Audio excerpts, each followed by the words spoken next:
Guretzako ekosistema, berrikuntza, zientzia, teknologia eta berrikuntzako sistema oso importantea da, ze gainera helburua da gizarteari azaltzea zer da zientzia, zer da inteligentzia artifiziala, nondik nora joan dan, zein da nire helburua, ze aukera daukan, eta nola landu aldugu danok kolaboratzen, gauza desberdinak edozein lortu aldeuela, gizarte arloan, eta demokratizazioa dagoala arlo horretan, irekita.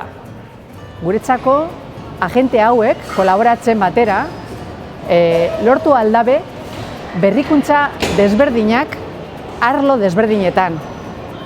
Eta ikusi dugunez, zein proiektu desberdina daukaguz, eta baita ere, zientzia arloan oso ondo azaltzen den zer dan inteligentzia artifiziala.